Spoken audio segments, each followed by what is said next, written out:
Paul Cox wasn't able to be here with us today. He was planning to come and his doctors wouldn't let him fly.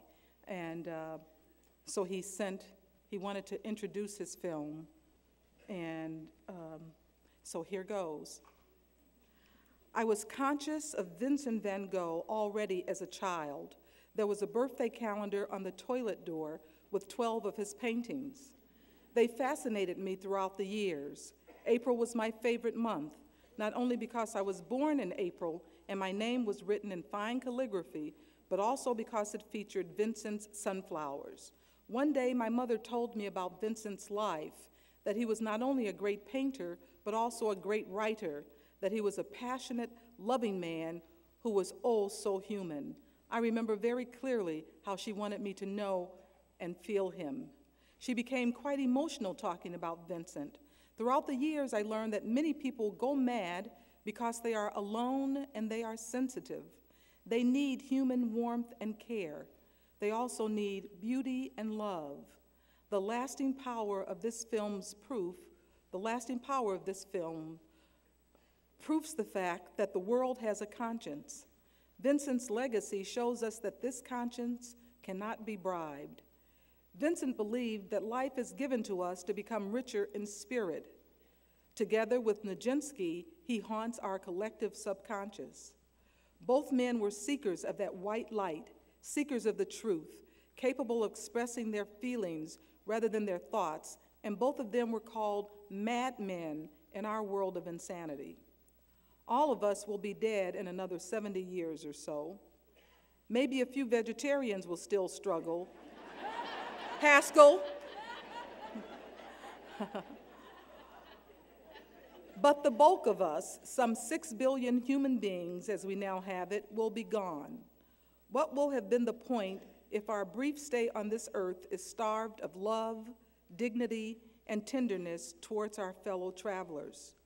What will have been the point if we keep destroying our planet instead of looking for a little beauty and celebrating the act of creation? Early in his career, Vincent says, "I want to progress so far that people will say of my work, he feels deeply, he feels tenderly." Vincent sold only one painting in a lifetime, one, but look what he left behind, what he left to enrich our lives and color our dreams. Today is a celebration of Vincent's spirit, but also of Roger's spirit.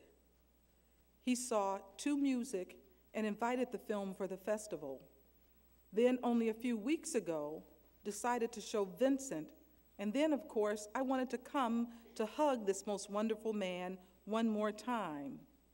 Unfortunately, I was not capable of traveling, and then Nate and Chaz told me that Roger had quietly departed. In his beautiful memoir, Life Itself, in his essay on death, Roger quotes from Vincent's writing. "Looking at the stars always make me dream, as simply as I dream over the black dots representing towns and villages on a map. Why, I ask myself, shouldn't the shining dots of the sky be as accessible as the black dots on the map of France? Just as we take the train to get to Tarascon or Rouen, we take death to reach a star.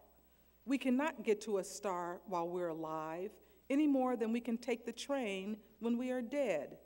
So to me, it seems possible that cholera, tuberculosis, and cancer are the celestial means of locomotion, just as steamboats, buses, and railways are the terrestrial means. To die quietly of old age would be to go there on foot. Greetings to you all. Thank you for being here. I send you all my love. Now switch off your phones and go on a journey with Roger and Vincent, Paul Cox.